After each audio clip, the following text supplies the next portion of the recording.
Today on How It's Made, rolled wafers,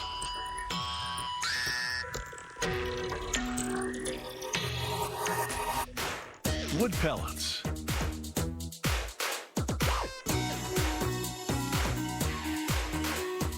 and class and championship rings.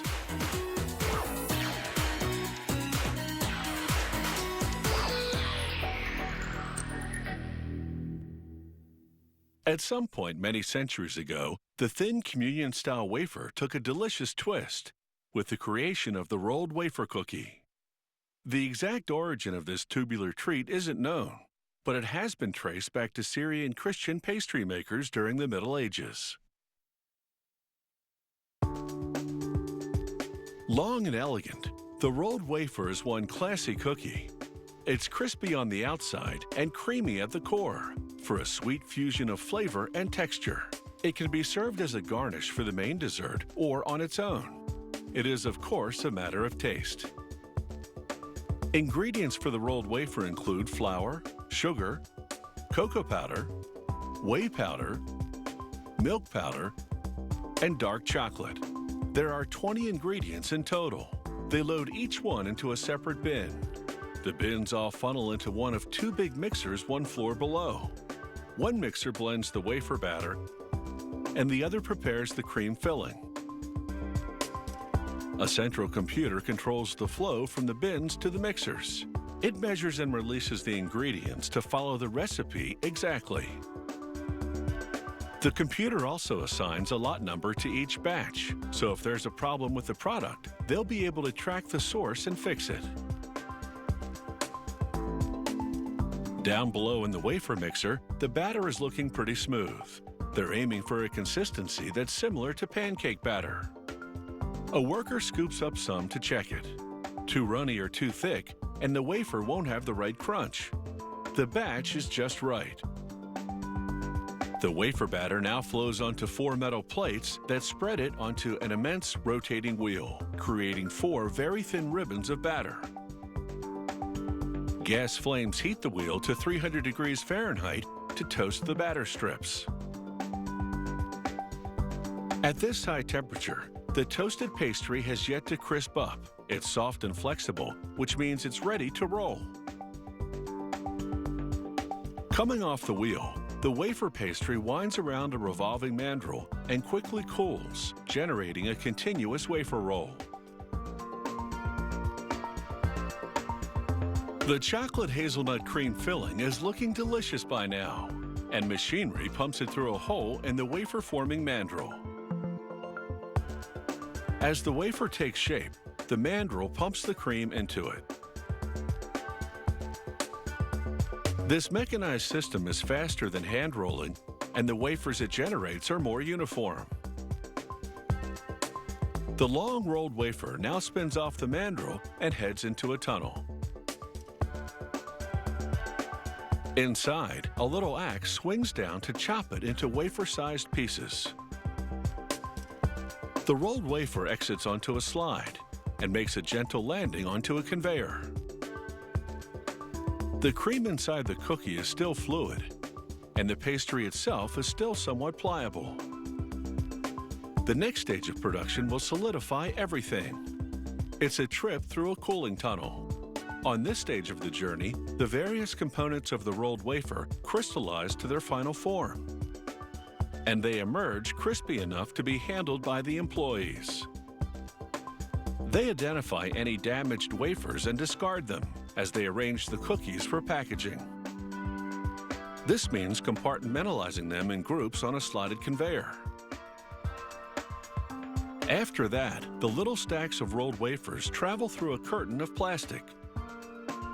Machinery cuts and heat seals the wrapping in this completely automated packaging system. The plastic will keep the wafers fresh, but it won't protect them from breakage. That's the job of the metal can. After an inkjet-like device prints the freshness code on the bottom, the cans ride a magnetized wheel which flips them to an upright position.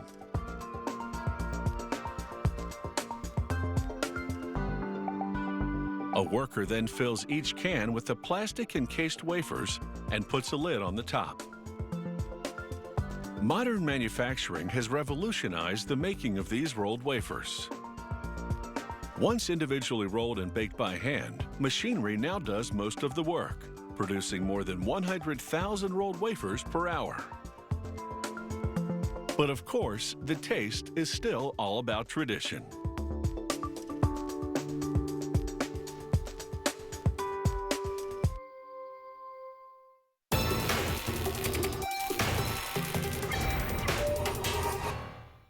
Unlike a conventional wood stove that burns firewood, a pellet stove uses wood pellets as fuel.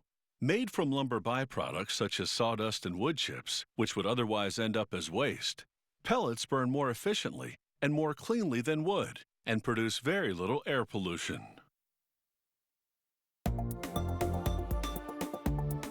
A pellet stove has an onboard storage container called a hopper that holds, depending on the model, up to 80 pounds of wood pellets.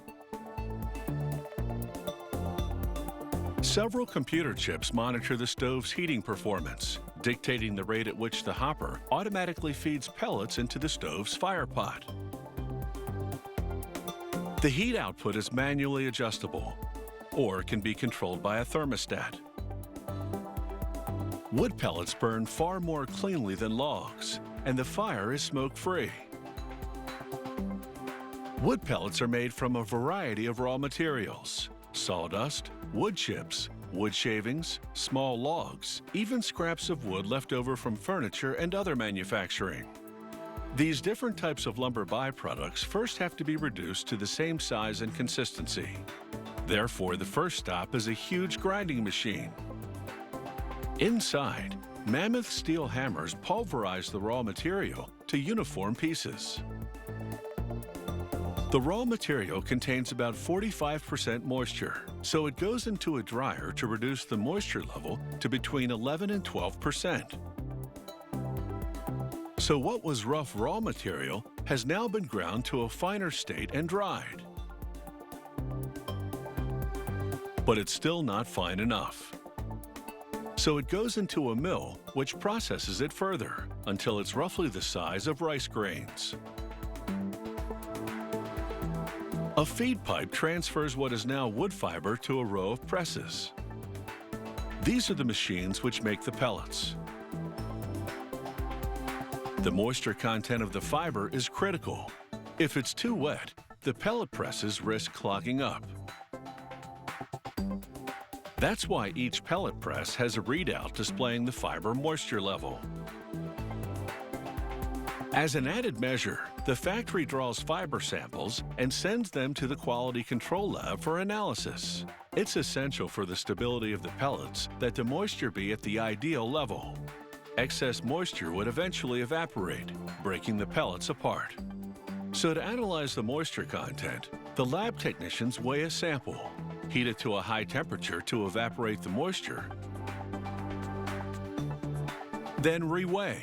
The analyzer is programmed to translate the weight loss into a reading of moisture content. The pellet press is a large drum with perforated rollers inside. The holes are pellet width, 0.2 of an inch in diameter. As the drum rotates, the rollers apply pressure. This compresses the fiber by 400% and extrudes it outward through the holes. A knife slices the extruding fiber at programmed intervals, cutting it into lengths of about 1 2/10 inches. The compression generates heat which draws out the tree sap still contained in the wood fiber. This sap, called lignin, acts as an adhesive, locking in the pellet shape. The journey from raw material to pellet is now complete. The pellets, however, are still quite warm and sticky, so they clump together. The solution? About 15 minutes in a cooler. As the room temperature air blows through the pellets, cooling and drying the tacky lignin, the pellets separate from each other. Some of the processed raw material ends up in too fine a state to become pellets. So as the pellets exit the cooler, a vibrating screen filters out this sawdust-like material, which incidentally doesn't go to waste. The factory uses it to fuel the dryer. The pellets, meanwhile, proceed to packaging. It's a continuous system. The machine feeds printed plastic film around a cylindrical tube, forming the shape of the bag.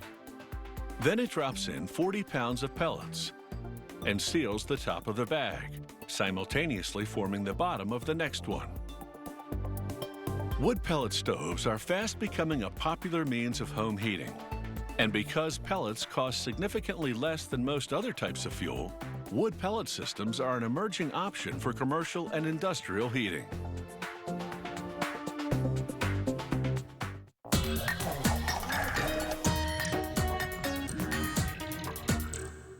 A ring celebrating a special achievement makes a cherished lifelong keepsake. Whether it's a class ring to commemorate graduation from high school or a championship ring for the players on a winning sports team. As the years go by, this special piece of jewelry keeps the memories close at hand. Championship rings are entirely custom-made. They typically feature the team name and logo, along with the year of the big win. They can also have personalized touches such as the player's name or jersey number. Class rings, on the other hand, come in several ready-made designs presented in a catalog. Graduates order their favorite style, then personalize their ring by choosing options such as symbols, gemstones, and engraved lettering. For each style, a jewelry designer first sketches the ring's base, the overall shape of the ring minus the decorative elements. Then, an industrial designer transforms the sketch into a three-dimensional computer drawing. The ring's decorative components go through the same process. The jewelry designer's color drawing adapted to 3D software that guides a computer-operated milling machine.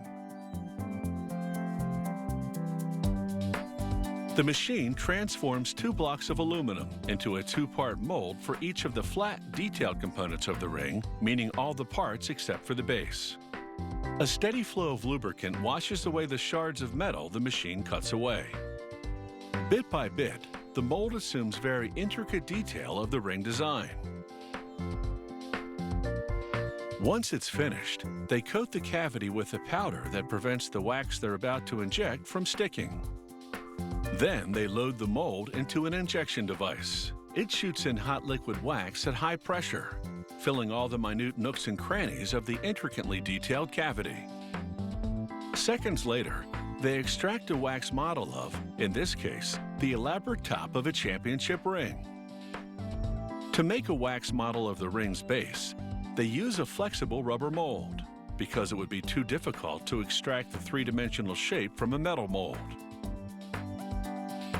They inject the wax at low pressure, as a rubber mold can't withstand high-pressure injection, nor is it necessary when the base has no intricate details.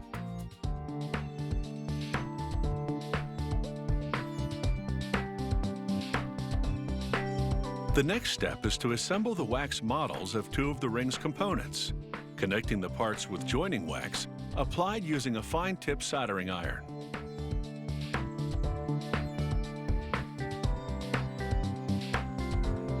It's at this stage that they also size the ring for the customer, either cutting out a section of the shank to downsize or adding to the shank to enlarge.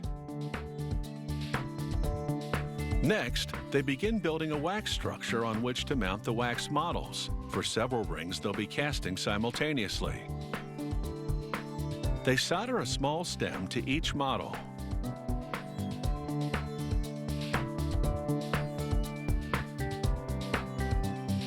Then connect each stem to a large wax rod.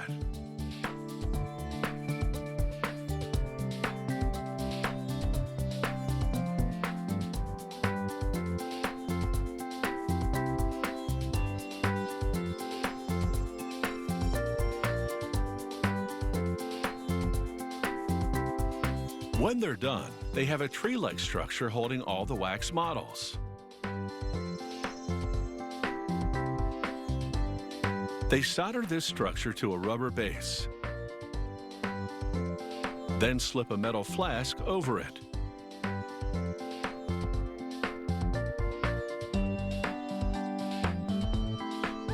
Next, they mix up some plaster, blending it for a good half hour under a vacuum to remove all the air bubbles.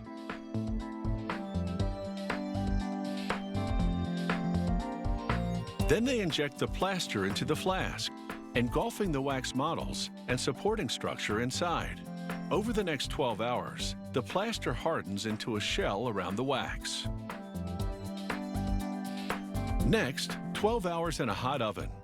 This burns out the wax components, leaving behind a cavity in the shell shaped precisely like them. Now it's just a matter of melting down the metal for the final casting.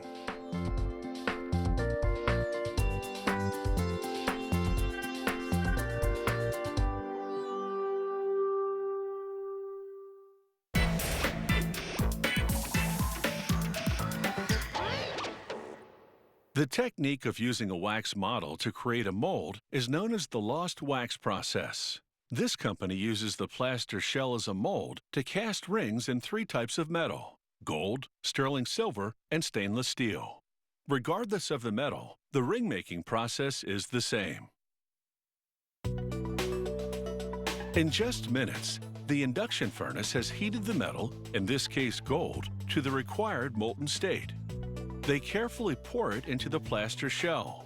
Gold flows down channels and into cavities left when the wax burnt out. Once the gold cools and solidifies, they submerge the shell in cool water. This instantly dissolves the hot plaster, releasing the cast piece. Everything that was once modeled in wax is now replicated in gold. They cut the ring components off the structure, then remelt the structure to reuse the gold. There's still a remnant of the structure on each ring component, so they grind it off.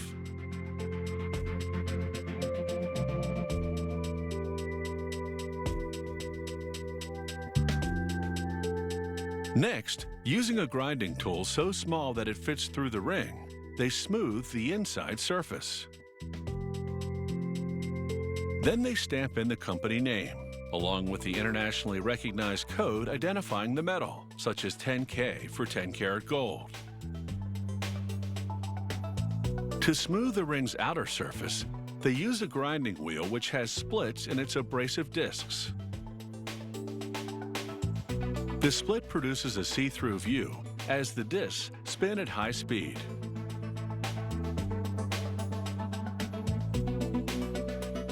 With the entire surface now smooth, the ring is ready for polishing. They apply some polishing compound, then using another split wheel, shine it up.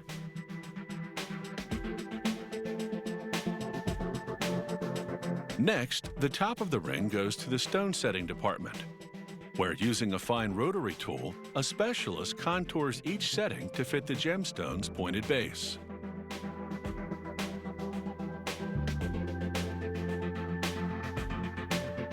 Then he sets each gemstone,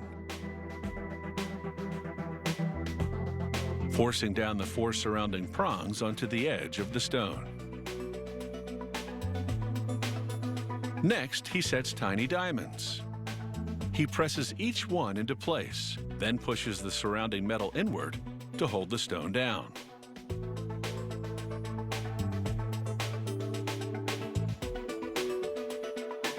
The top of the ring complete, they now solder it to the base.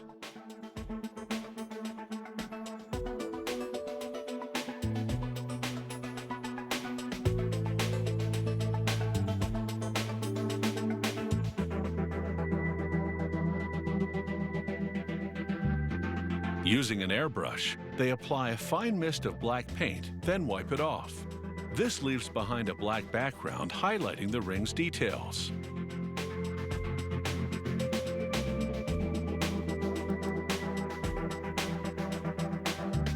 Now they apply some polishing compound to a cloth buffing wheel and polish the ring to a high-gloss shine. They clean the ring thoroughly in repeated ultrasonic baths. Ultrasound waves traveling through the water dislodge all traces of polishing compound and other residues.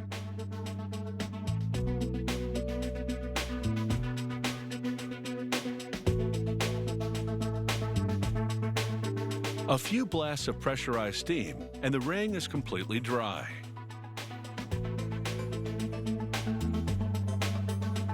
Certain rings also have enamel decoration. Enamel is liquid glass. It goes on like paint, then has to be baked in an oven for 30 minutes.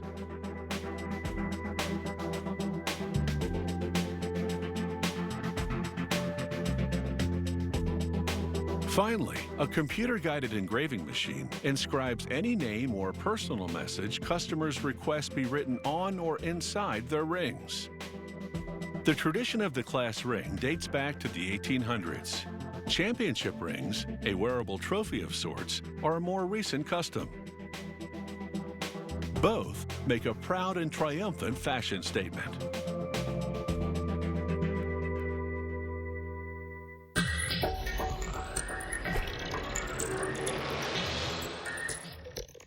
If you have any comments about the show, or if you'd like to suggest topics for future shows, drop us a line at sciencechannel.com/howitsmade.